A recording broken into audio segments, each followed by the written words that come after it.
The wind cut through Manhattan like a blade that Christmas night, turning every breath into ice. Snow piled against the curbs on Fifth Avenue, glowing under the holiday lights that made the world look festive, even as Marina Ellsworth's life collapsed in front of her. She stood barefoot on the marble floor of the luxury apartment she once called home, her hands shaking, her suitcase half open. Brandon Hale, the man she had married with her whole heart, pointed toward the door, with a cold smirk twisting across his lips. "Get out, Marina. Sabrina's moving in tonight. You're done here." Behind him, Sabrina Cole lounged on the sofa, wearing Marina's silk robe, sipping wine like she owned the place. "Hurry up, sweetheart," she cooed. Some of us actually mattered to him. Marina's throat tightened. She had no family to run to, no savings left. Brandon had drained their joint account months ago. She only realized it tonight, right before he shoved her suitcase into her arms. The world she tried so hard to build was ripping apart stitch by stitch. With nowhere else to go, she stepped into the freezing hallway. The door slammed behind her, the lock clicking like a final betrayal. Snowflakes stung her cheeks as she stumbled onto the street, her breath turning into frantic clouds. She didn't notice the traffic light had changed. She didn't notice the black Bentley turning the corner. She only felt the jolt metal, ice, gravity, her body sliding across the slick pavement. A car door slammed. Footsteps hurried toward her. A man knelt down, his coat flaring like a dark wing. His face was all sharp lines and concern, framed by the falling snow. Adrian Kingsley, one of the most elusive CEOs in New York, looked at her as if the world had just tilted off its axis. "Don't move," he said, voice low, steady. "I've got you." Marina blinked through tears and shock. I didn't mean." "I know," he whispered, lifting her gently. "You're safe now." But neither of them had any idea that this collision, violent, accidental, and heartbreaking, was about to unravel secrets powerful enough to destroy empires. And Brandon Hale had just made the one mistake that would cost him everything. Snow swirled around Marina Ellsworth as if the entire city were turning its back on her. Fifth Avenue shimmered with Christmas lights, but none of it felt real. Her breath shuddered in the cold as she clutched her thin coat tighter around her trembling body. The remnants of Brandon's cruelty still echoed in her ears, the way he slammed the door, the laughter of Sabrina in the background, the hollow thump of her suitcase landing on the floor. Everything inside her felt scraped, raw. She stepped off the curb without thinking, her vision blurred by tears. Her boots slipped on ice she didn't see. Cars honked in the distance, but in her dazed state, the world felt muffled, like she was underwater. She took one more shaky step forward, and the heel of her boot snapped. Her body pitched forward, her suitcase flying out of her hands. She hit the ground hard, the icy pavement knocking the breath from her lungs. Pain shot up her leg as she tried to push herself up, but the world spun. A blinding pair of headlights swept across her. The low growl of an engine, urgent and close. Brakes screeched. The sleek black Bentley swerved, sliding on the ice before bumping against her suitcase. It wasn't a violent crash, just enough to knock her sideways again, scraping her palms against the road. The city noise sharpened instantly. People gasped, someone yelled for help, but Marina couldn't focus on any of it. All she could do was breathe shallowly, staring at the tire inches from where her leg had been. The driver's door flew open. Footsteps pounded against the snow. A tall man in a charcoal wool coat knelt beside her, his gloved hands steady as he touched her shoulder. "Hey, don't try to move." His voice was warm but commanding, a tone that made people listen. Marina blinked up at him, her lips parted. She had seen pictures of Adrian Kingsley before on billboards, in Forbes, on financial news channels, but nothing had prepared her for the way he looked at her now. Not annoyed, not inconvenienced, concerned. "I'm calling EMS," he said, already pulling out his phone. "Are you hurt anywhere? Can you breathe?" She nodded weakly. I slipped. I didn't mean to walk into the street. It's okay." His voice softened as he shrugged off his coat and wrapped it around her shoulders. The warmth hit her like a wave she didn't deserve. "You're freezing. Sit still." People gathered around them in a loose circle. A woman whispered, "Is that Adrian Kingsley?" Another murmured, "He never leaves the tower." "Is she someone important?" "No," Marina thought bitterly. "I'm nobody." But Adrian didn't treat her like nobody. His hand rested lightly on her back, grounding her as she shivered. "You're safe," he repeated gently. "I won't let anything happen to you. T. His words were meant to reassure, but they cut deeper than any cruelty Brandon had ever thrown at her. No one had ever said them to her before. The wail of an approaching ambulance filled the frozen air. Adrian shifted closer to her, shielding her from the wind. "I'll go with you to the hospital. You're not alone." Her breath caught. Why would a man like him, a billionaire CEO, care about a woman lying broken on the asphalt? Before she could ask, a voice cut through the cold night. "Brandon." He had stepped out of the lobby across the street, eyes widening as he recognized her next to Adrian Kingsley. And in that instant, Marina saw something she had never seen in Brandon before: panic. The ambulance lights cast red and blue streaks across the snow as Marina Ellsworth tried to steady her breathing. Her palms stung, her ankle throbbed, and her heart felt like a cracked piece of glass ready to fall apart completely. But none of that compared to the humiliation burning beneath her skin as Brandon Hale marched toward her across the icy street. "Marina," he barked, voice dripping with fake concern. "What on earth are you doing on the ground?" And his eyes snapped to the Bentley behind her. "Who the hell is this?" Adrian Kingsley rose slowly from where he'd been kneeling, his expression unreadable but somehow threatening without trying. He stood taller than Brandon by several inches, and with the cold air swirling around them, he looked like he was carved out of winter itself. "She slipped," Adrian said calmly. "And you are?" Brandon huffed. "Her husband." The word hit Marina like a slap. Not because it wasn't true legally, it still was, but because minutes before, he had thrown her out like she was clutter he no longer wanted. Adrian's gaze shifted to Marina, taking in her trembling hands, the bruise forming on her cheekbone, the heartbreak she couldn't hide. Something sharp flickered behind his eyes.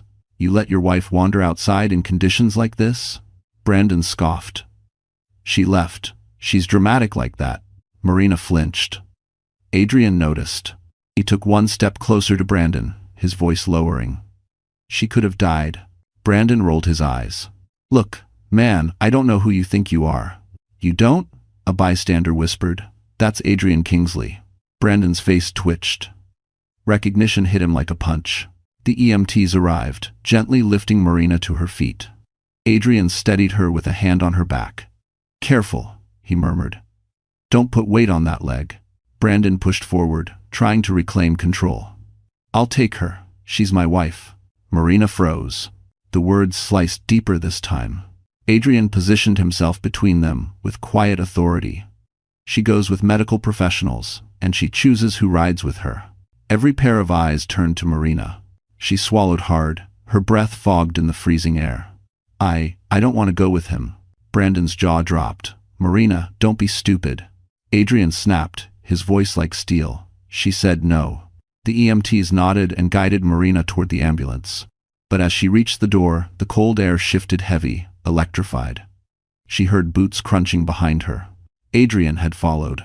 "Wait," Marina whispered, gripping the edge of the ambulance. "You don't have to." "I do." He met her eyes, steady and certain. "Someone needs to look after you tonight." Her breath hitched. No one had ever said something like that to her. She climbed inside, and Adrian stepped in after her, settling beside her on the bench. The doors slammed shut, cutting off Brandon's shouts as the ambulance pulled away. Snow blurred the world into streaks of white and red. Marina looked at Adrian, confused, overwhelmed, grateful, and terrified of needing him. He studied her quietly, as if trying to understand the pain she wasn't speaking. Then he gently lifted the broken heel from her boot, holding it in his gloved hand. "You didn't fall," he said softly. "You were pushed off balance long before you stepped into that street." His words struck deeper than any physical wound, and Marina realized he saw more than she'd ever wanted to show. What she didn't know was that Adrian already suspected who she really was long before she did. The ambulance hissed to a stop beside the ER entrance, steam curling into the icy night as the doors swung open. Marina Ellsworth felt the cold rush back in like a tide, but this time she wasn't facing it alone. Adrian Kingsley stepped down after her, his presence a quiet force that steadied her shaken world. Inside the hospital, everything was fluorescent lights and hurried footsteps. Nurses took her information, wrapped a blanket around her shoulders, and guided her to a curtained bay. Adrian remained a respectful distance away, but his gaze never left her, not with pity, but with a strange attentiveness she didn't understand. When the nurse left, he finally spoke. "You don't have to explain anything," he said gently, hands tucked in his coat pockets. "But I'd like to know if you're safe where you live." Marina stared at the linoleum floor. "I don't live anywhere now." The words cracked something inside her. She hadn't said them out loud before. They tasted like failure. Adrian's brows lowered, not in judgment, but in something like anger, anger aimed nowhere near her. "What your husband did was unacceptable." With affection.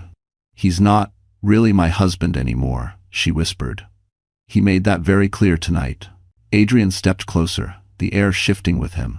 He lowered his voice. "You walked into the street because you were overwhelmed. Anyone would have been. Trauma clouds judgment." She blinked at him.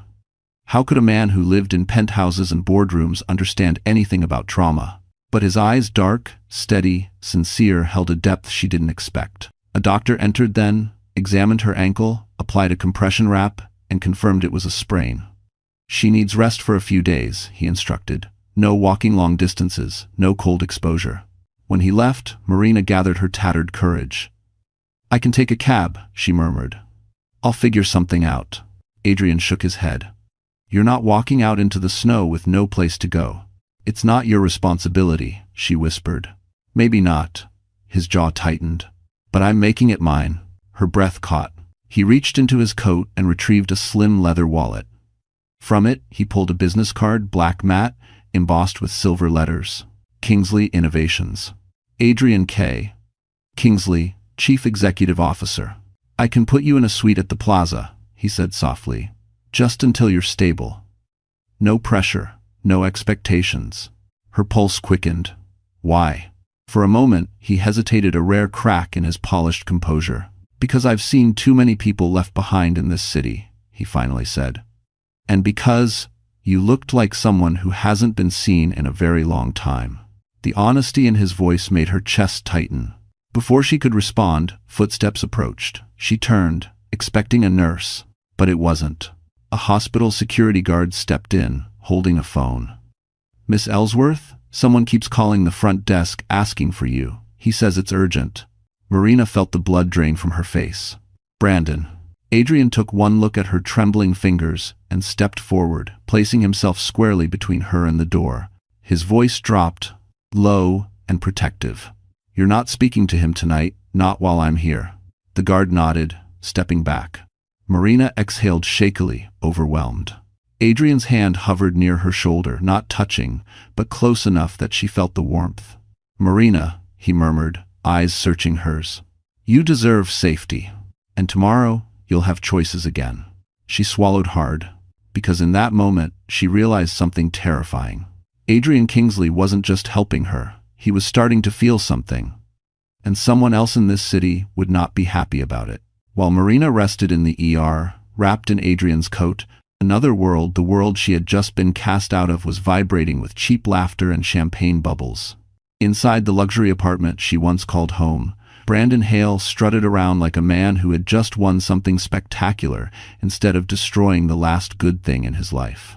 Sabrina lounged across the sectional sofa, wearing one of Marina's sweaters, the soft cream cashmere Brandon always claimed he never liked. Now it hung off Sabrina like a trophy.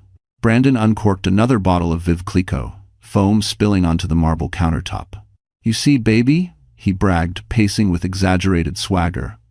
"I told you she'd crumble. She can't handle life without me." Sabrina flicked her manicured nails against her wineglass. She looked pathetic when she left.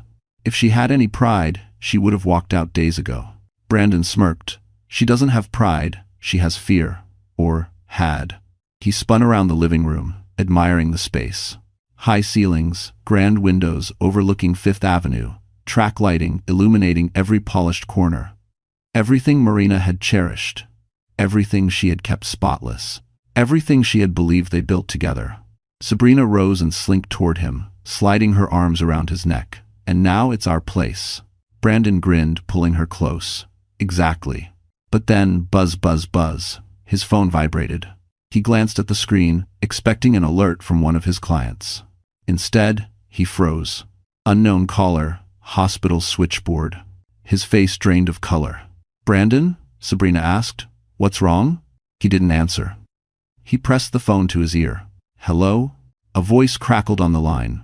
"Is this Mr. Hale? We have multiple messages from you requesting to speak to a Miss Marina Ellsworth." However, she declined the call.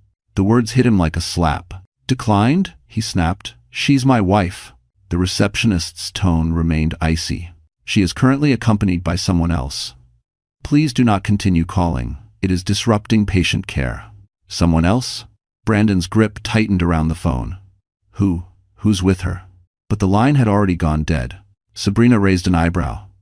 "What's going on?" He hesitated. Then, for the first time since she'd met him, she saw something unfamiliar in his expression: fear.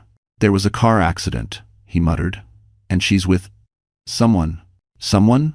Sabrina laughed. "Oh, come on. Maria can barely talk to strangers without shaking." "Marina," he corrected sharply, jaw clenching. "And the hospital said, accompanied. That's not a doctor, that's someone else." He grabbed his coat and moved toward the door. Sabrina followed, annoyed. "Where do you think you're going?" "To the hospital," Brandon growled. "She's not going to make me look like the bad guy." Sabrina scoffed. "You threw her out on Christmas night." Brandon shot her a glare. "I did what needed to be done. She'll come crawling back, she always does." He opened the door, but before he could step out, his phone buzzed again. This time with a notification. A trending social media clip. He tapped it.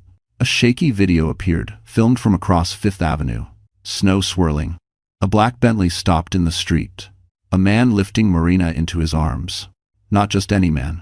Adrian Kingsley.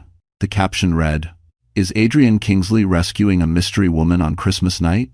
Brandon staggered backward, breath caught in his throat. Sabrina gasped. Because if the world was watching this video, then Brandon Hale's life was about to implode. And he hadn't even realized Marina was the one holding the match.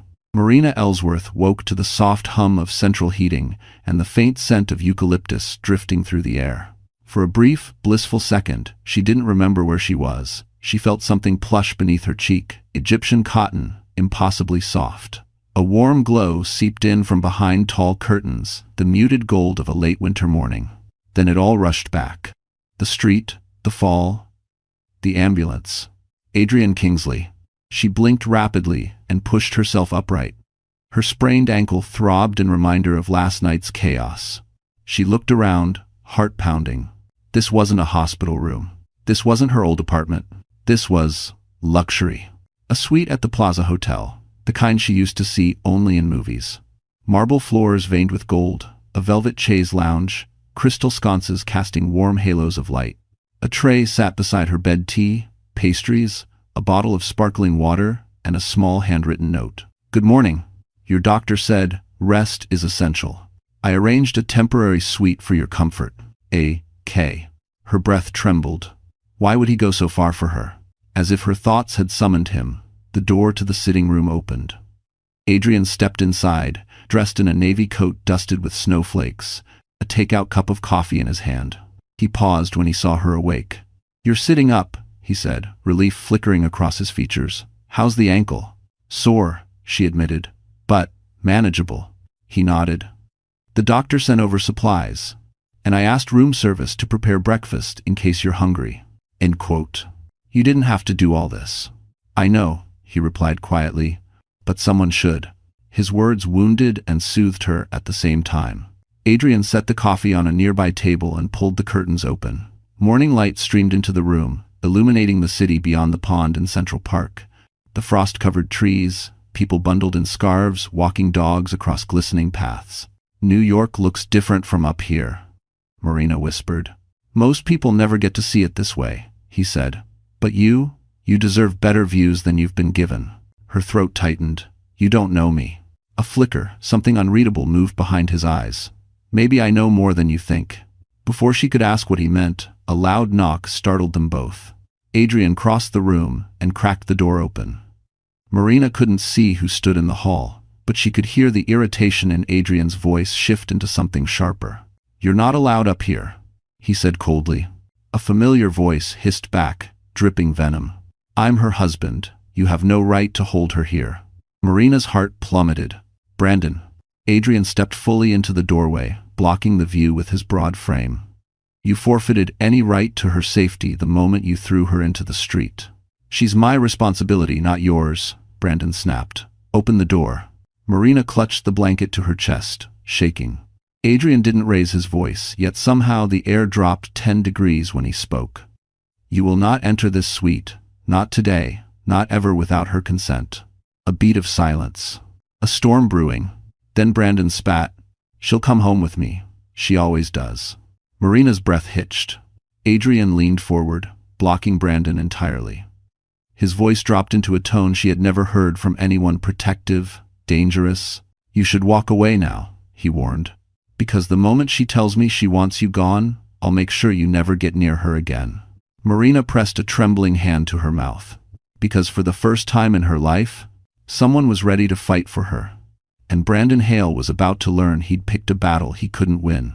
Brandon's voice echoed down the hallway, even after Adrian slammed the suite door shut. Marina sat frozen on the edge of the bed, her hands buried in the blanket, her pulse thundering with leftover fear. She had spent years shrinking herself to survive Brandon's tempers, years swallowing words before they could rise.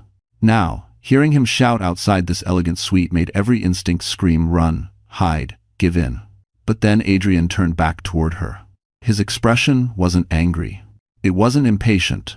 It was steady, centered, like he had been carved from calm itself.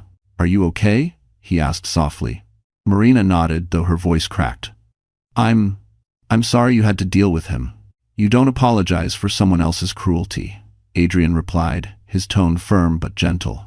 He walked toward the small dining table and picked up a warm paper cup. Here, I brought this up earlier. I didn't know how you liked your coffee, so I asked them to make a few. He set down a tray. A latte, a cappuccino, a plain black coffee, and a peppermint mocha. Marina let out a small, surprised laugh. Why so many? Adrian shrugged lightly.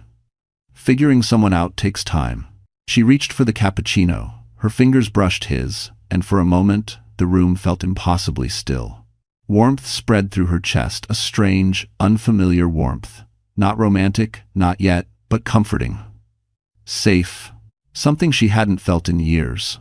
As she sipped, he sat across from her, elbows resting loosely on the table. Snow fell outside the tall windows, soft flakes drifting like confetti from another world. We need to talk about what's next, Adrian said gently. You can't go back to him. Marina looked down at her cup. I know. I don't have anyone else. No family, no home, nothing to stand on. That's not true. Adrian's voice held a quiet conviction that made her look up. You stood on your own last night when you told him no. That didn't feel strong, she whispered. Strength rarely does when you're using it for the first time. Her eyes burned suddenly, unexpectedly. She didn't want to cry, not in front of him, not after everything. But the truth of his words cracked something open inside her. Adrian leaned forward slightly. I meant what I said at the hospital. You're not alone anymore. I can help you get on your feet. A lawyer, a temporary place to stay, whatever you need. But why? The question spilled out before she could stop it. You don't know me. You owe me nothing. And well, her gaze flicked over his tailored coat, his sophisticated posture. You. Adrian's eyes softened, a rare vulnerability glinting beneath his composed exterior. Because I've watched too many people get destroyed by the wrong kind of love, he said quietly. And I refuse to stand by when I can change the trajectory for someone who deserves better. Marina's breath trembled. He wasn't just offering help. He was offering belief. The kind she had forgotten existed. Before she could respond, a chime sounded from Adrian's phone. He glanced at the screen, then his expression changed, sharpening in an instant. What is it? She asked. He stood slowly. Your name is trending. Her heart stopped. What? He turned the phone toward her. A headline glowed back at her. Mystery woman in Kingsley rescue. Who is she? Dozens of photos, her lying in the snow, his coat around her, Adrian lifting her, were already circulating online. Her entire world tilted. And Adrian's jaw tightened as he said, We need to talk. Because this is much bigger than you think. While Marina Ellsworth sat frozen in shock at the sight of her own name trending online, another part of the city buzzed with a very different kind of energy. Inside a boutique on Fifth Avenue, one so exclusive it didn't even display prices, Sabrina Cole strutted out of a fitting room in a sequin dress that shimmered like broken glass. She twirled once, admiring her reflection, her smile sharp as a blade. Brandon Hale lounged on a velvet sofa, scrolling his phone with a scowl. The video of Adrian Kingsley carrying Marina had spread everywhere. TikTok, Twitter, financial blogs, gossip pages, every platform was dissecting it like a national emergency. "I can't believe this," Brandon muttered. "She tripped in the street, and suddenly she's a celebrity? People are acting like she's some tragic heroine." Sabrina posed in front of a gilded mirror. "Well, to be fair, she did look tragic." Brandon shot her a glare. She rolled her eyes. "Relax. You said yourself she can't function without you. Let the public cry over her. She'll come crawling back once the attention dries up." But Brandon didn't look convinced anymore. He zoomed in on one photo, Adrian's hand splayed protectively across Marina's back, his expression intense, almost furious with concern. This was no random rescue. This was personal. Sabrina sauntered over, draping herself across his lap. "You're spiraling. It's not a good look." "She's with Adrian Kingsley," Brandon snapped. "Do you know what that means?" Sabrina blinked. "That she got lucky? No. It means people will assume I mistreated her. Kingsley only steps in when someone's in trouble, actual trouble." The boutique attendant, pretending not to eavesdrop, suddenly looked very interested in a rack of dresses. Brandon rubbed his forehead, pacing. "This could ruin my career. My boss is already watching me because of that sponsorship audit last quarter. If they think I'm abusive, or that I pushed her into traffic, I'm done." Sabrina froze in place. "You didn't push her, right?" He scoffed. "Of course not. I just moved her out of the way. She overreacted." Sabrina let the silence stretch, her expression unreadable. She knew something Brandon didn't. Her instructions, the real reason she entered his life, hadn't been about seducing him. It had been about observing him, and the man was digging his own grave beautifully. A new notification flashed on his phone. He read it and went pale. "Holy, they found the clip from last night's building security camera," he whispered. "It shows me yelling at Marina, throwing her suitcase. People think I kicked her out in the snow." Sabrina tensed. "Brandon, that's bad." "No, what's bad," he hissed, "is Kingsley. If he decides to help her, if he files something against me, my entire career is over." Sabrina's jaw tightened. She hadn't expected this twist, not this soon. She reached for her purse. "We should go. If things get worse, you need a strategy." Brandon grabbed her wrist. "You're not leaving me, not now." Her smile was thin. "You might not have a choice." "What's that supposed to mean?" he snapped. But before she could answer, her phone lit up. She glanced at the screen, and her entire face changed. No color, no confidence, just cold fear. Brandon leaned over. "Who is it?" Sabrina swallowed hard. "A number I hoped would never call me again." Brandon frowned. "Who?" She looked at him, dread pooling in her eyes. "The person who sent me to you." The lobby of Kingsley Tower rose like a cathedral of glass and steel, its soaring ceilings reflecting the glow of Manhattan's winter sunlight. Marina Ellsworth stood inside it as if she'd stepped into another universe, one where everything gleamed, everyone moved with certainty, and no one looked like they'd slept in fear the night before. She clutched the strap of her borrowed handbag, swallowing hard. "I shouldn't be here," she whispered. "You should," Adrian said beside her, his tone calm, final. "You need help navigating what comes next, and my office is the safest place in the city for you right now." Safe. She almost laughed. Safe wasn't a word she had used in years. Still, she followed him toward the private elevator. Every staff member they passed straightened at the sight of Adrian Kingsley, some respectful, some nervous, all curious. And every pair of eyes flicked toward Marina, because the woman trending online was now standing beside him. Inside the elevator, Marina's nerves buzzed like electricity. She smoothed her sweater, painfully aware of how out of place she looked. Adrian noticed. "You don't have to be nervous," he said quietly. "I'm not nervous," she lied. One raised brow told her he didn't believe it. The elevator opened into an expansive floor with panoramic windows overlooking Central Park. Adrian's office was minimalist but commanding dark wood, brushed steel, a massive desk with a sleek MacBook Pro and a Mont Blanc pen arranged with deliberate precision. A woman in a tailored suit approached them, Adrian's assistant, Elaine. Polished, elegant, intimidating. "Good morning, Mr. Kingsley," she said, then turned to Marina with a smile that was polite but very aware. "And you must be Miss Ellsworth. We've prepared a private lounge for you." Marina blinked. "For me?" Elaine gestured smoothly. "Of course, given the current media attention, discretion is necessary." Media attention. The words stung like ice. Adrian stepped closer to Marina. "We'll talk in my office in a moment. I need to make a call first." As he walked away, employees subtly peeked over cubicle walls. Whispers buzzed like static. "That's her. The woman from the video. She's actually pretty. Do you think they're—" Marina's stomach twisted. She hated attention. She hated eyes. She hated that her worst night had become a public spectacle.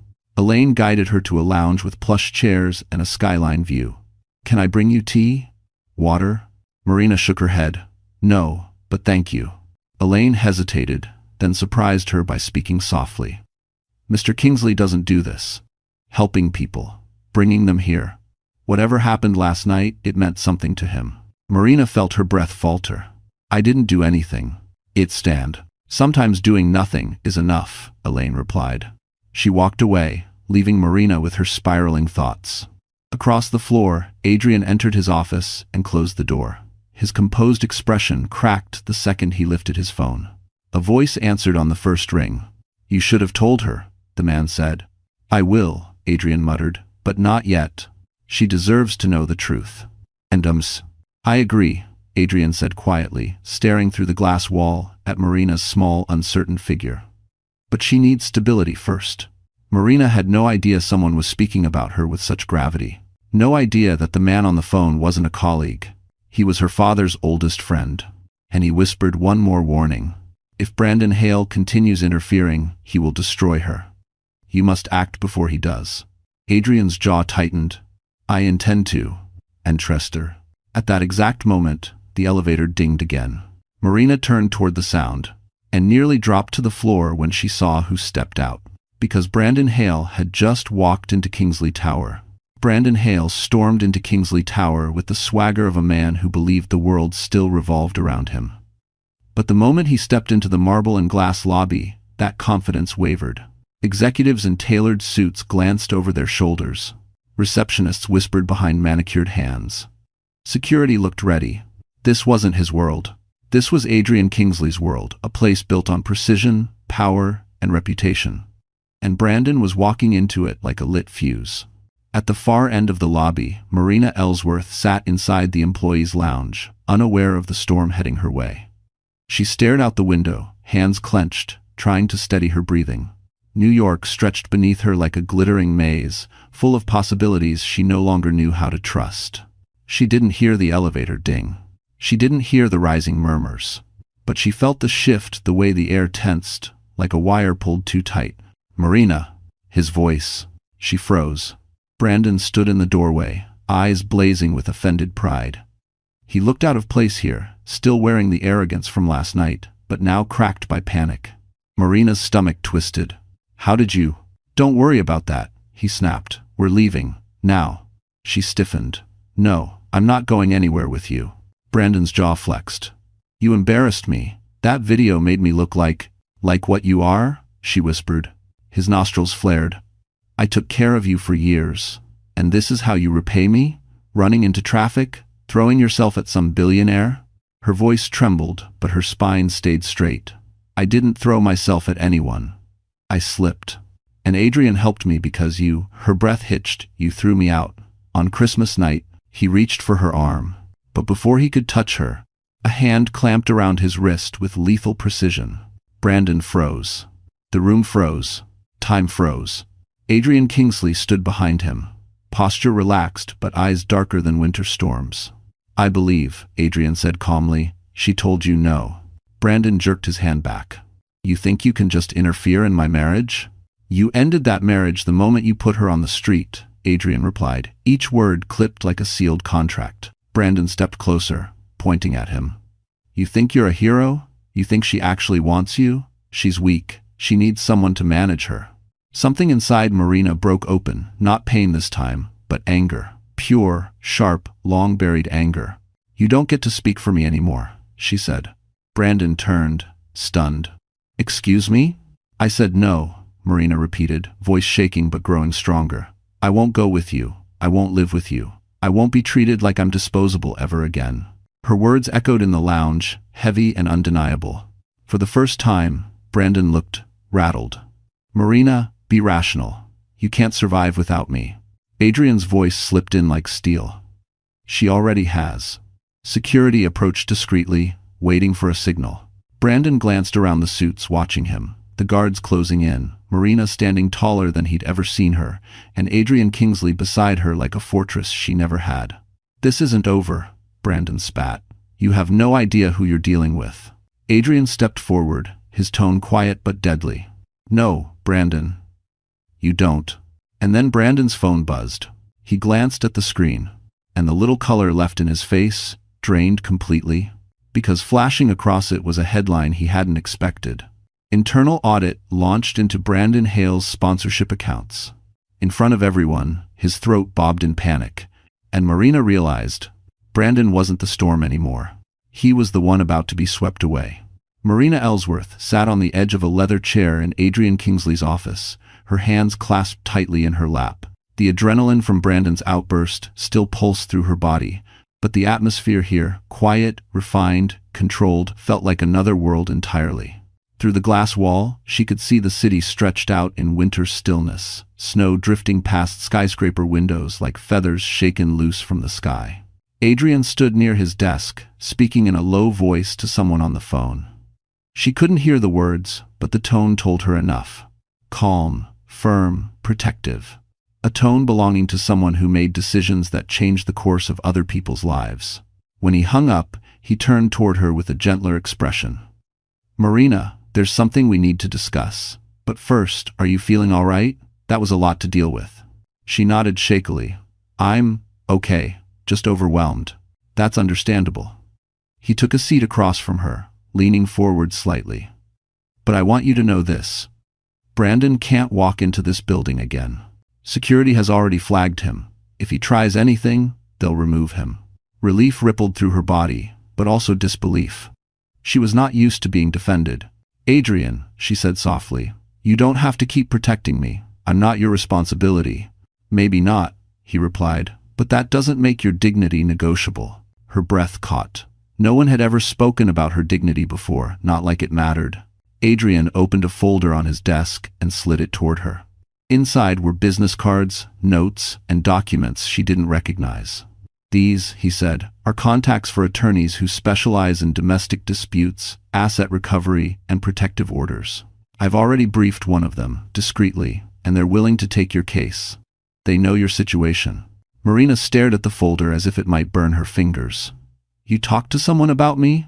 Already?" "Yes," he answered. "Last night, after you fell asleep at the hotel." End quote. She inhaled sharply.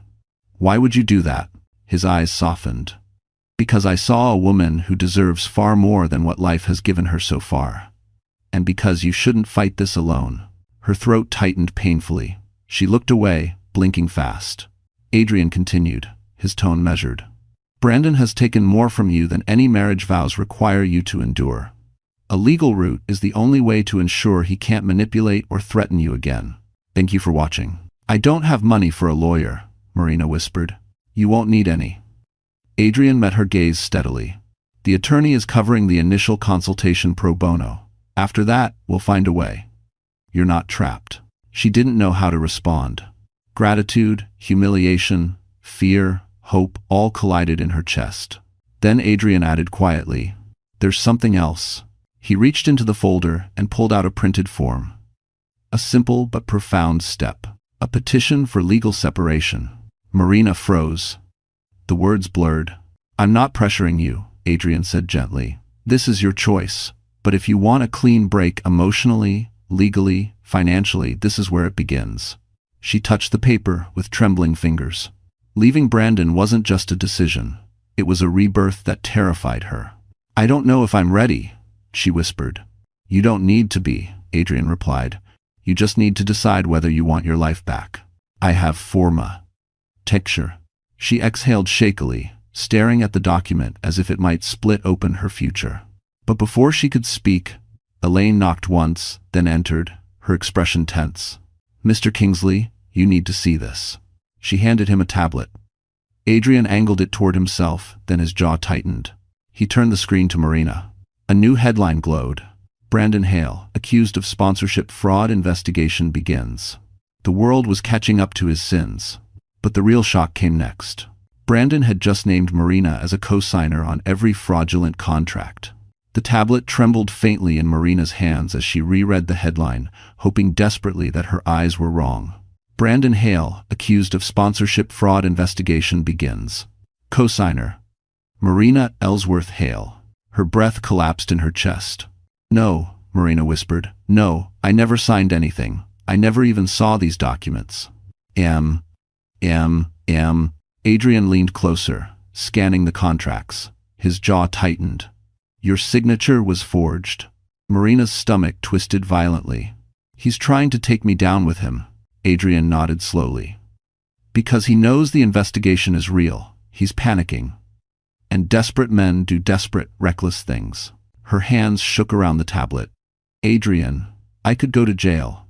No, he said firmly. You won't. I won't allow it. She looked at him, eyes wide and shimmering. She wanted to believe him, but life had never given her the luxury of trust. Adrian rose from his chair and strode to the large windows overlooking Central Park. He forged a financial signature, attached your name to fraudulent sponsorship accounts, and submitted them to his company. He turned back, expression sharpening. This isn't just unethical, it's criminal. Marina sank deeper into the chair, her voice barely a whisper. Why is he doing this to me? I stayed. I supported him. I tried so hard. Because men like Brandon don't want equal partners, Adrian interrupted gently. They want shadows they can control. Her breath trembled. For the first time, she wasn't seeing herself through fear, but through truth. Adrian walked back to her and crouched so they were eye level. Marina, listen to me carefully. This is not your fault, and this is not the end. Tears slipped silently down her cheeks, not of weakness, but of release. He reached for a tissue box on the side table and set it near her, giving her space but not distance. I've already contacted the attorney. They're assembling a case. We'll make it clear your signature was forged. We? She echoed. Yes. His gaze locked onto hers with steady warmth. You're not fighting this alone. You're starting to take your life back. His conviction settled inside her like a small flame, fragile but real. A knock came at the door. Elaine stepped inside with a leather folder in hand. Mr. Kingsley, the legal team sent over the documents you requested. Adrian accepted it and handed the folder to Marina. Inside are forms to begin protecting yourself legally. Financial freeze, signature challenge, identity protection. Once these are filed, Brandon won't be able to use your name again. Marina opened the folder with trembling fingers. Rows of papers, signatures, affidavits, all things that once terrified her. Yet now, something inside her shifted. For the first time in her life, she wasn't waiting for someone to decide her fate. She was choosing it. I want to sign, she whispered. Adrian's eyes softened. Good. She picked up the Mont Blanc pen from his desk. Its weight felt unfamiliar, heavy, but in a powerful way. She pressed the tip to the paper. Her name flowed across the page with quiet determination. When she finished the last signature, she exhaled shakily. How do you feel? Adrian asked. She thought about it. Not safe, not yet. Not victorious. But stronger. Like I just took my first step, she said. A faint smile touched Adrian's lips.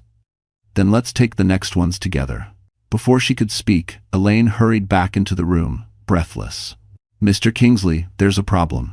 Adrian straightened. What now? Elaine swallowed hard. Brandon Hale is downstairs again.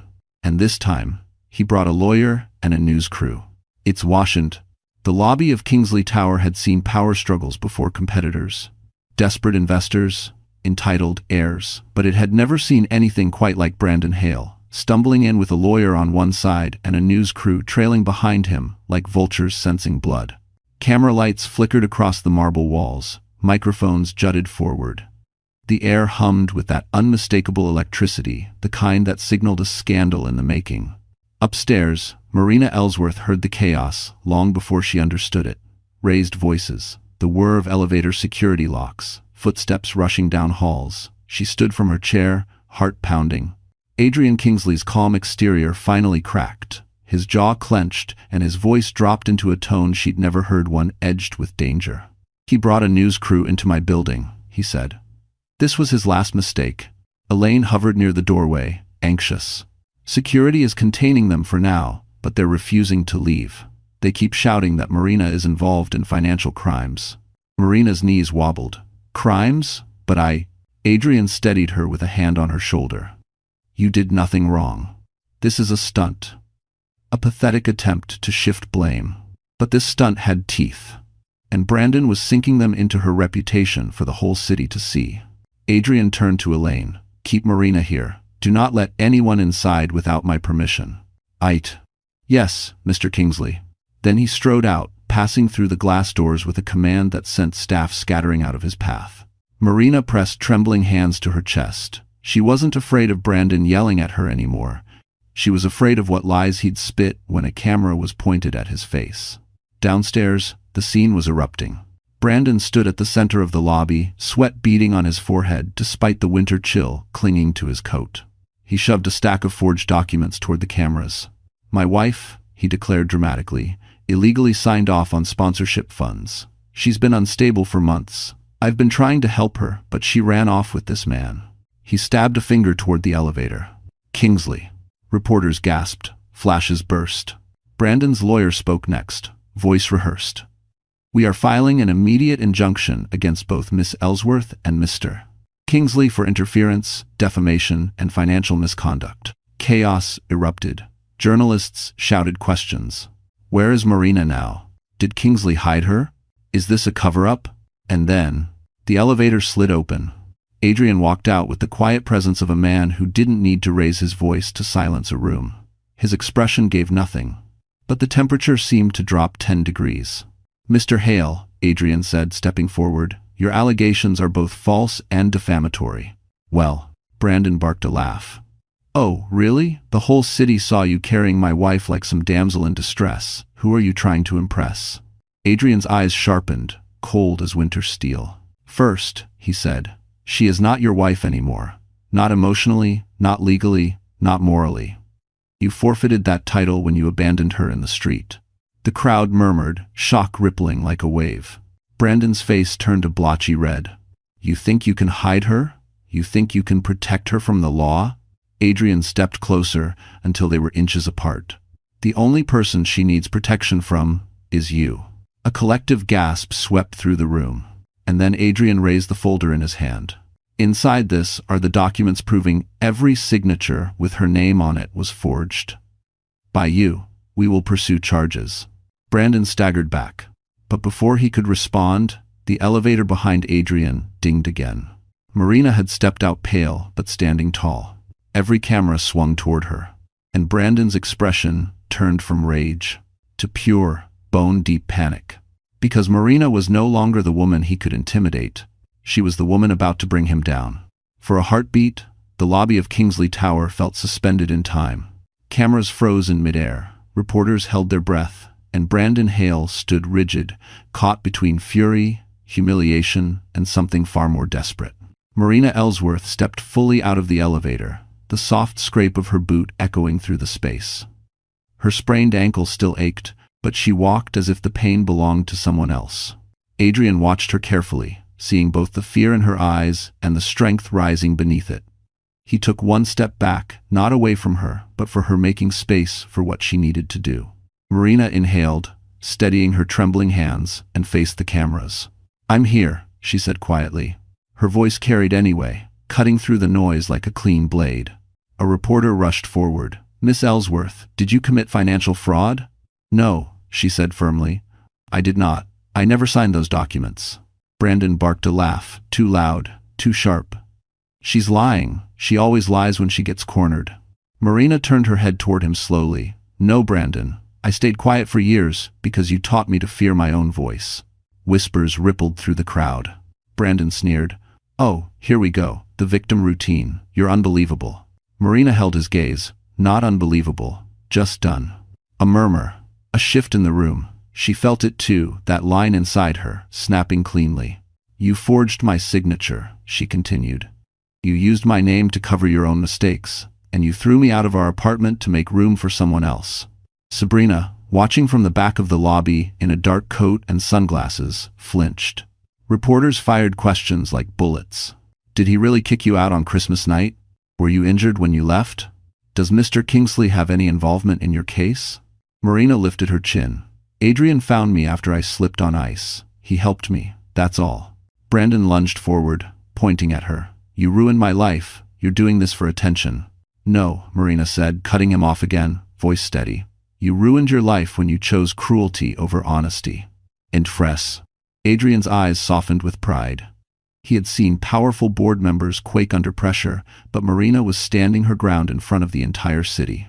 She continued, I will pursue legal separation, and I will not be afraid of you ever again. Security shifted. Cameras flashed violently. The crowd leaned in. Brandon's face twisted. You think you're strong now because Kingsley is standing behind you? You think you matter? Marina took a step forward. No, Brandon. I matter because I exist, not because someone else says so. Gasps. Even Sabrina lowered her sunglasses, stunned. Brandon sputtered, turning to the cameras. This is all staged. Kingsley manipulated her.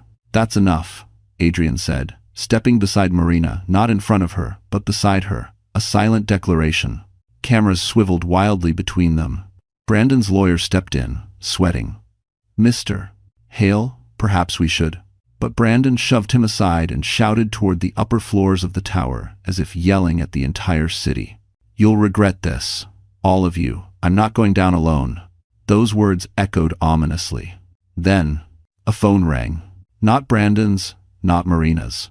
Sabrina's. She stared at the screen, her face draining of color.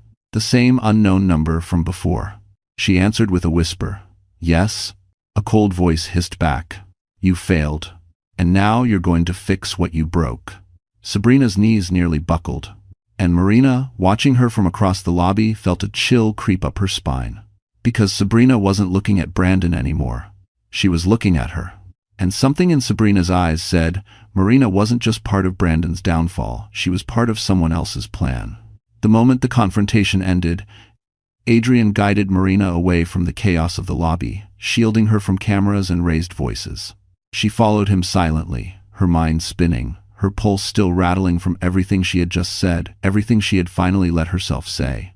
They stepped into the private elevator, and as the doors closed, the noise below faded like a distant storm. Marina let out a shaky breath she hadn't realized she'd been holding. You were incredible, Adrian said quietly. She shook her head. I was terrified. Courage isn't the absence of fear, he replied. It's choosing to stand anyway. And you did. His words settled around her like a blanket of warmth. She stared down at her hands, hands that had once trembled from Brandon's anger, hands that had signed documents out of obligation, hands that now felt capable. I didn't know I had that in me, she whispered. You always had it, Adrian said. You just never had anyone to remind you. The elevator door opened to the underground parking garage, where a black Mercedes waited. Snow drifted through the open entrance, swirling gently in the dim winter light. Marina hesitated. Where are we going? Adrian offered a small, rare smile. Somewhere quieter. Somewhere that belongs to you tonight. They drove in silence through Manhattan, passing glittering storefronts and decorated lampposts. The city sparkled with Christmas lights, warm, soft, magical, but Marina felt something deeper than the season's glow. She felt room to breathe.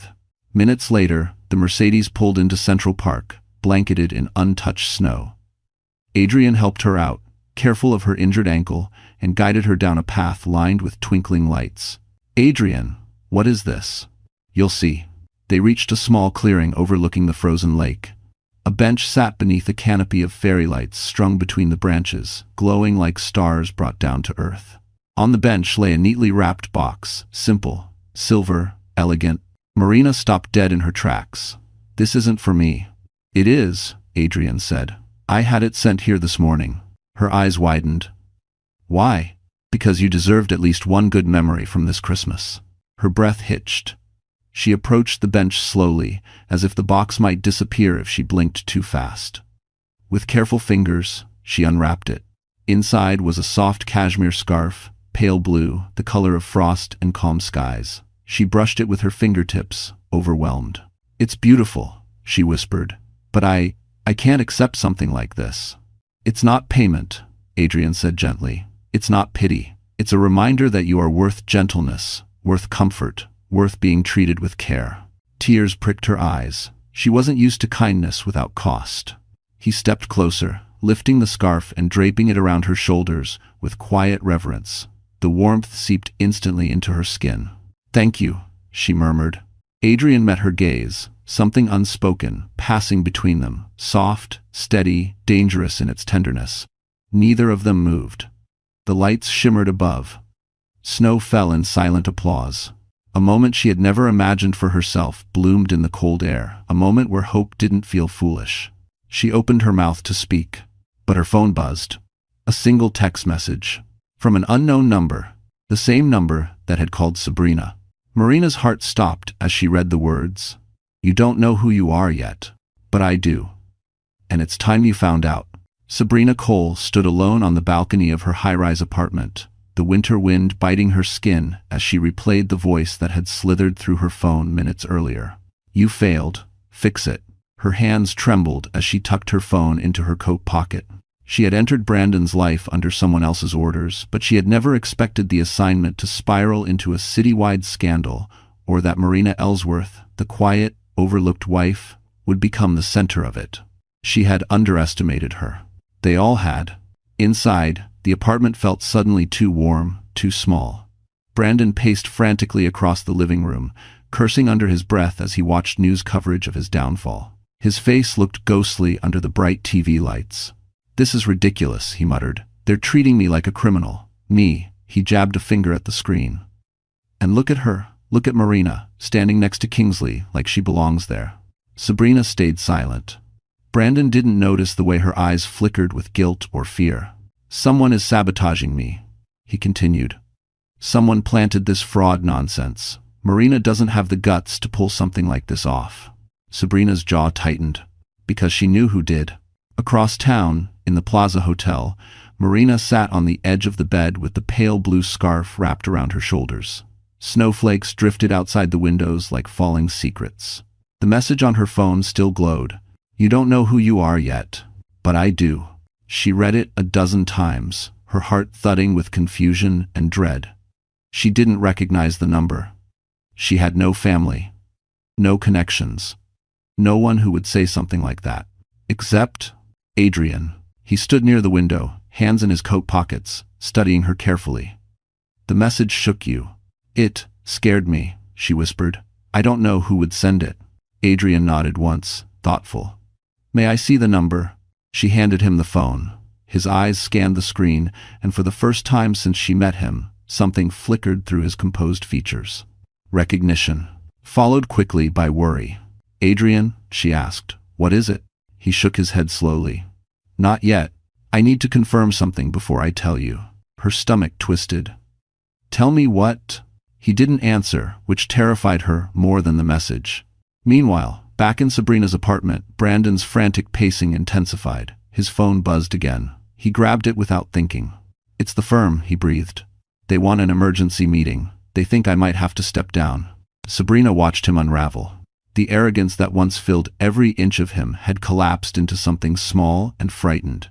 "You need to calm down," she said. "Calm down?" Brandon exploded. "My entire life is falling apart because of that pathetic woman." Sabrina's expression hardened. She had reached her limit. "She's not pathetic, Brandon," she said quietly. "She's surviving something you tried to break." He spun toward her, enraged. "You're taking her side now?" "I'm taking the side that isn't self-destructing," she replied. Brandon lunged toward her, gripping her arm. "You listen to me." But Sabrina shoved him off, her voice snapping like ice. "Don't touch me. Not ever." He stared at her, stunned. Then, her phone buzzed again. That same number, the one she feared. Her breath caught as she answered. "Hello?" The voice came through, low and absolute. Step back, Sabrina. You are no longer needed. The truth is about to reach Marina, one way or another. Her blood ran cold.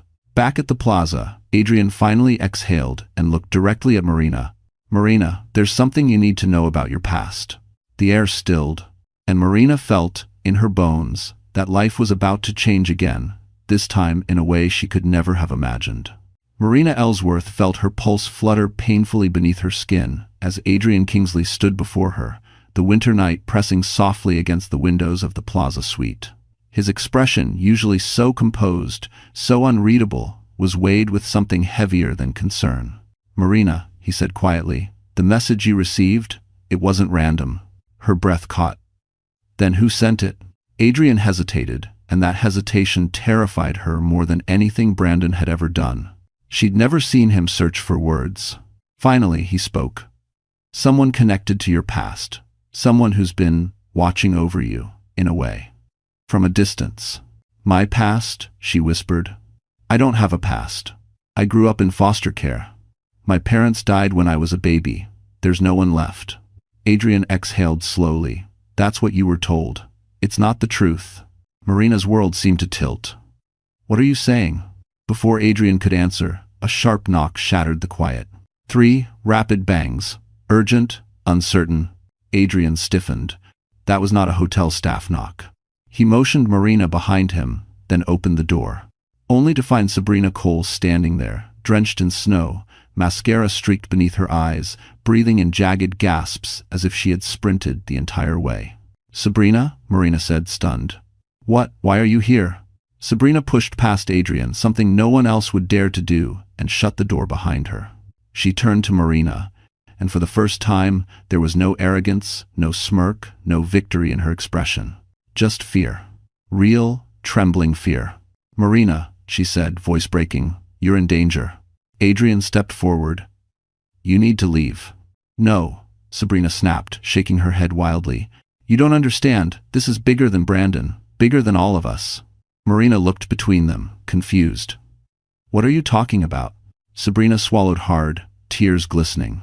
I wasn't with Brandon because I liked him. I never did. I was sent to him to monitor him. Someone knew he'd eventually drag you into his mess. Someone who wanted access. Access to what? Marina asked. Sabrina's voice cracked. To you. The room temperature seemed to drop. Me? Marina whispered. Why me? Sabrina pulled a folded document from her coat, hands trembling. She held it out to Marina. Because of this. I stole it from the man who hired me, before he could destroy it. Thanks for watching. Marina unfolded the paper slowly. It wasn't a letter. It wasn't a threat. It wasn't even addressed to Sabrina. It was a birth certificate. Her birth certificate. And the father's name printed on it spiraled through Marina's mind like a detonation. Jonathan Ellsworth. Her throat closed. No, that's impossible. My father died before I turned 2. I saw the paperwork. That paperwork was falsified. Sabrina whispered. Your father didn't die. He disappeared. And he left something behind for you, a trust, an inheritance, a legacy, and someone wants to control it. Marina's legs nearly gave out. Adrian caught her before she fell. How long have you known? He demanded. Sabrina flinched. Not everything. Just that Marina wasn't who she thought she was. That someone powerful needed her vulnerable so they could claim what's hers. Marina's heart pounded so hard she could barely hear. Who would do that? Sabrina's lip trembled. The same person who sent the message. The man who hired me. The one who forged the documents Brandon used. Adrian's voice dropped to ice. Say his name. Sabrina's eyes met Marina's, filled with regret, fear, and something like pity. Marina, the man coming after you is your father's former business partner. She took a shaking breath. And he believes everything your father built should have been his. The room spun. Marina felt her world collapse and rebuild itself in one violent heartbeat. Because the truth wasn't just painful, it was dangerous. And the man hunting her had just arrived in New York. The annual Winter Charity Gala at the Metropolitan Pavilion was the kind of event where New York's elite arrived in chauffeur-driven cars, where diamonds glittered brighter than the chandeliers, and where reputations could be made or destroyed in a single evening. Marina Ellsworth stood at the entrance in a simple but elegant black gown Adrian had arranged for her. Her pale blue scarf draped over her shoulders like a quiet declaration of her new beginning. She felt exposed, fragile, but determined. Tonight wasn't about glamour. Tonight was about reclaiming her name. Adrian stepped beside her, dressed in a tailored tux, every inch the untouchable CEO. But the look he gave her wasn't polished or distant. It was grounding, steady. "You don't have to speak tonight," he reminded her softly. "Just being here tells the truth." She nodded, though her heart rattled like a loose pane of glass. Inside, the atmosphere buzzed. Cameras flashed, conversations halted, people whispered. "That's her. The woman from the Kingsley video. Is she really linked to the Ellsworth legacy?" Sabrina Cole appeared moments later, dressed surprisingly modestly, her hair pulled back, her expression tight. She wasn't here to shine. She was here to testify. Her presence alone sent a ripple through the crowd, but the temperature in the room shifted sharply when Brandon Hale stormed in. He wasn't invited, but he arrived in a wrinkled suit, desperation clinging to him like sweat. His lawyer followed, already defeated. "There she is," Brandon shouted, pointing at Marina. "That liar, she's been manipulating all of you." Security moved toward him, but he shoved past them. His anger rolled through the crowd like a toxic fog. "She forged nothing. I only used her name because she never pays attention to anything. And Kingsley," he jabbed a finger at Adrian, "you took advantage of her emotional state." Adrian stepped forward, calm but ice-edged. "You should stop talking before you bury yourself further." Brandon sneered. "You think you can hide the truth? Marina's unstable. She always has been. And now she's pretending she's some heiress? Please." A hush swept through the ballroom, because someone new had entered the room. A tall man in a charcoal coat, silver hair, sharp eyes, a presence that silenced even the wealthiest in attendance. Sabrina whispered, almost reverently, "He's here." Adrian stiffened. Marina turned toward the man, confused, unsettled. The stranger's gaze landed on her with a weight that made her breath catch. "Marina Ellsworth," he said, voice deep, measured. "You look so much like your mother." Her entire body froze. "Do I know you?" "No," he said softly, "but I knew your father." A stunned murmur swept the room. Brandon scoffed. "Oh, great. Another actor in her little drama." The man ignored him. He reached into his coat and pulled out a sealed envelope, aged paper embossed with a crest she didn't recognize. "This," he said, handing it to Marina, "was meant for you on your 25th birthday. Your father trusted me to deliver it." Her hands shook as she accepted the envelope. "Why didn't I get it?" she whispered. The man hesitated. Guilt flickered in his eyes. "Because someone prevented it. Someone who believed your inheritance belonged to them." Brandon laughed loudly. "Oh, please, what inheritance? Marina has nothing." But Sabrina stepped forward, voice clear and cutting. "She has a fortune, a trust fund worth more than Brandon could earn in 10 lifetimes. And someone forged documents to keep her from ever learning it." Gasps erupted. Marina felt the world tilt, her vision shimmering. The silver-haired man gave a final warning. "Your father's partner is here tonight. He won't let the truth surface quietly." Marina clutched the envelope to her chest. "Who is he?" she whispered. The man looked directly over her shoulder. Adrian turned sharply, because standing across the ballroom, watching with cold, calculating eyes, was the man who had orchestrated every lie in Marina's life. The annual winter charity gala at the Metropolitan Pavilion was the kind of event where New York's elite arrived in chauffeur-driven cars, where diamonds glittered brighter than the chandeliers, and where reputations could be made or destroyed in a single evening. Marina Ellsworth stood at the entrance in a simple but elegant black gown Adrian had arranged for her, her pale blue scarf draped over her shoulders like a quiet declaration of her new beginning. She felt exposed, fragile, but determined. Tonight wasn't about glamour.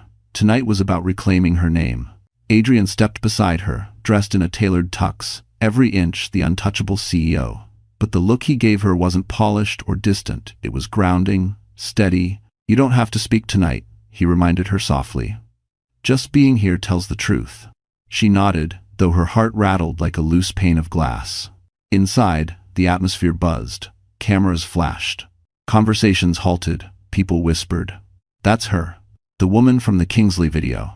Is she really linked to the Ellsworth legacy? Sabrina Cole appeared moments later, dressed surprisingly modestly, her hair pulled back, her expression tight.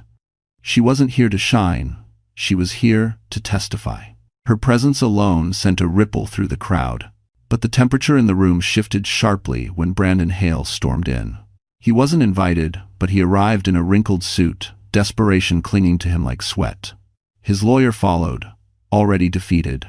"There she is," Brandon shouted, pointing at Marina. "That liar, she's been manipulating all of you." Security moved toward him, but he shoved past them. His anger rolled through the crowd like a toxic fog. "She forged nothing. I only used her name because she never pays attention to anything. And Kingsley," he jabbed a finger at Adrian, "you took advantage of her emotional state." Adrian stepped forward, calm but ice-edged. "You should stop talking before you bury yourself further." Brandon sneered. "You think you can hide the truth? Marina's unstable. She always has been. And now she's pretending she's some heiress? Please." A hush swept through the ballroom. Because someone new had entered the room. A tall man in a charcoal coat, silver hair, sharp eyes. A presence that silenced even the wealthiest in attendance. Sabrina whispered, almost reverently, "He's here." Adrian stiffened. Marina turned toward the man, confused, unsettled. The stranger's gaze landed on her with a weight that made her breath catch. "Marina Ellsworth," he said, voice deep, measured. "You look so much like your mother." Her entire body froze. "Do I know you?" "No," he said softly, "but I knew your father." A stunned murmur swept the room. Brandon scoffed. "Oh, great, another actor in her little drama." The man ignored him. He reached into his coat and pulled out a sealed envelope, aged paper embossed with a crest she didn't recognize. "This," he said, handing it to Marina, "was meant for you on your 25th birthday. Your father trusted me to deliver it." Her hands shook as she accepted the envelope. "Why didn't I get it?" she whispered. The man hesitated. Guilt flickered in his eyes. "Because someone prevented it. Someone who believed your inheritance belonged to them." Brandon laughed loudly. "Oh, please, what inheritance? Marina has nothing." But Sabrina stepped forward, voice clear and cutting. "She has a fortune. A trust fund worth more than Brandon could earn in 10 lifetimes. And someone forged documents to keep her from ever learning it." Gasps erupted. Marina felt the world tilt, her vision shimmering. The silver-haired man gave a final warning. "Your father's partner is here tonight. He won't let the truth surface quietly." Marina clutched the envelope to her chest. "Who is he?" she whispered. The man looked directly over her shoulder. Adrian turned sharply. Because standing across the ballroom, watching with cold, calculating eyes, was the man who had orchestrated every lie in Marina's life. For a long moment, Marina Ellsworth could not breathe. The ballroom stretched before her, a glittering sea of gowns, tuxedos, champagne flutes, and startled faces, but all she could see was the man standing across the room. The one with the cold, assessing stare. The man her father had once trusted. The man who wanted everything her father left behind.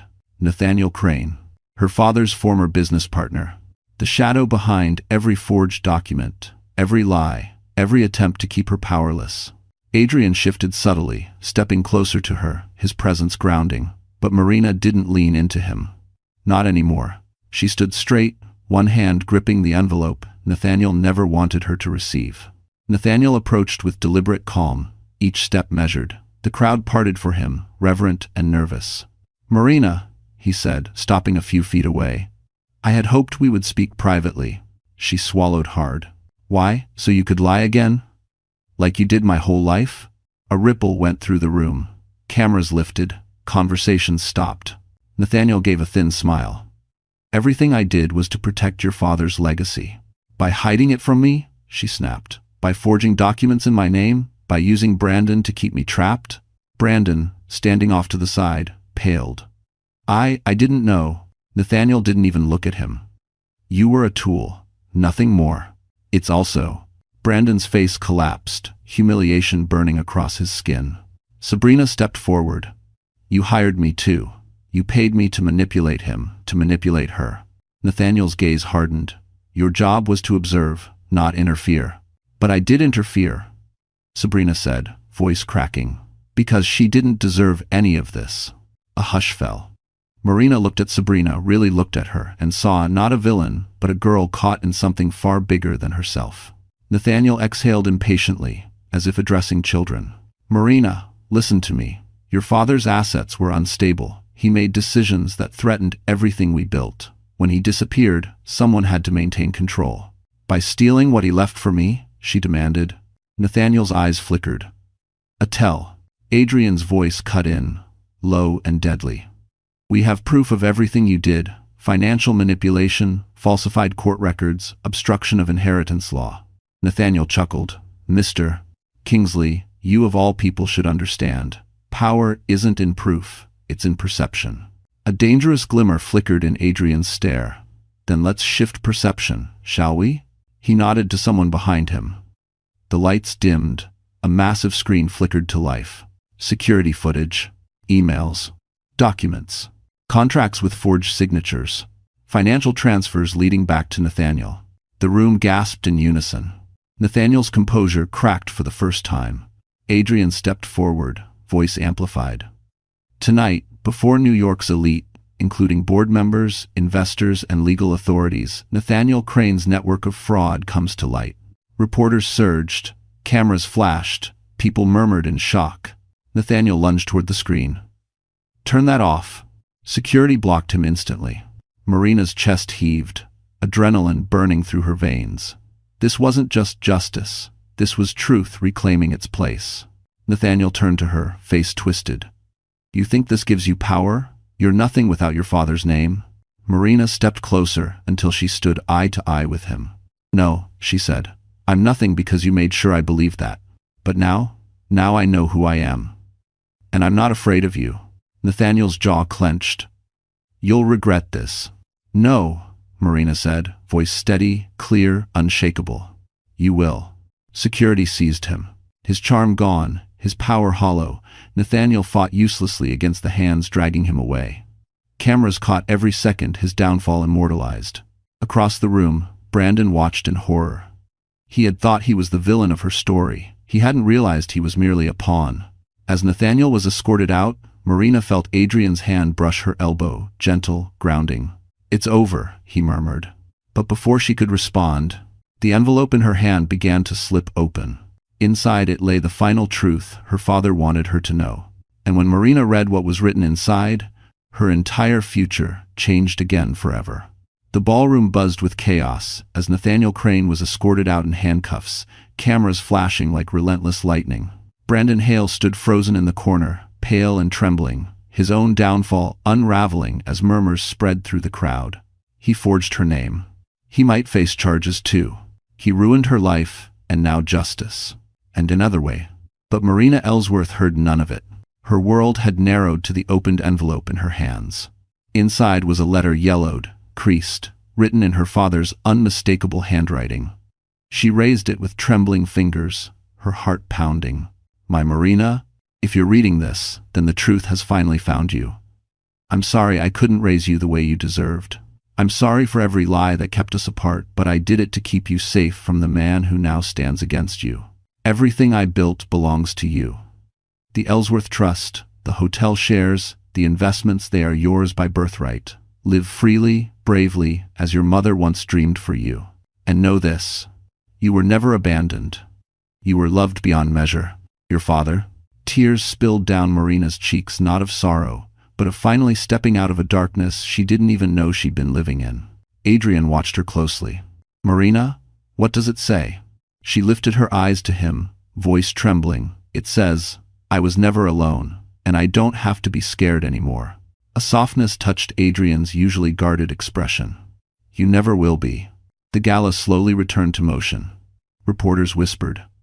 Guests watched Marina with newfound awe, but she didn't feel overwhelmed this time. She felt grounded, whole. Brandon stumbled toward her, face streaked with panic and sweat. Marina, please just tell them I didn't know. You have to help me. You owe me that much. She looked at him calmly, the fear of years replaced by a clarity he'd never seen in her before. I don't owe you anything, she said. Not my silence, not my life, not my future. He shook his head wildly. You can't do this to me. I'm not doing anything to you, she replied softly. You did it to yourself. Security pulled him back as he shouted her name, but Marina didn't flinch. Brandon Hale, her nightmare, her cage, her past, was finally behind her. Sabrina approached next, hesitant. Marina, I'm sorry for everything. I didn't know how deep it all went. Marina studied her for a long moment. Thank you for telling the truth. It helped more than you know. Sabrina nodded, tears slipping down her cheeks, before disappearing into the crowd, closing her own chapter. Later that night, after the police and press dispersed, Adrian led Marina outside into the quiet winter air. Snow drifted softly, muffling the city's noise. They walked to a balcony overlooking the skyline, lights flickering like 1,000 new beginnings. It's almost midnight, Adrian murmured. Marina gazed at the city, her city now, in more ways than she ever imagined. Adrian, thank you for everything. You don't have to thank me, he said gently. You saved yourself. I just stood beside you. She turned to him, emotions catching in her throat. What happens now? He reached for her hand, his touch warm against the cold night. Whatever you choose, he said. But if you'll allow it, I'd like to be part of your future. Her heart steadied finally, beautifully.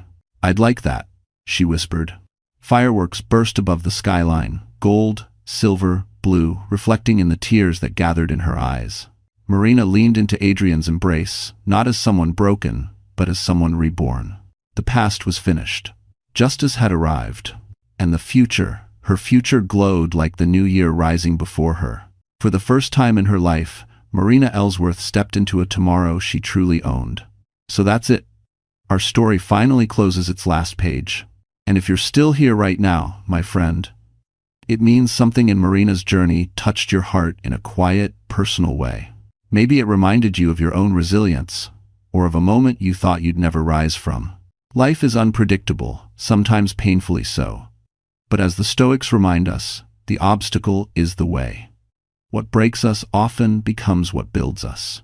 Marina learned that she was never powerless. She had simply forgotten the strength she carried inside. And maybe that's true for you too.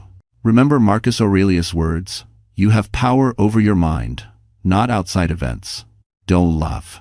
We can't choose what happens to us, but we can always choose who we become afterward. Healing isn't loud. It isn't quick.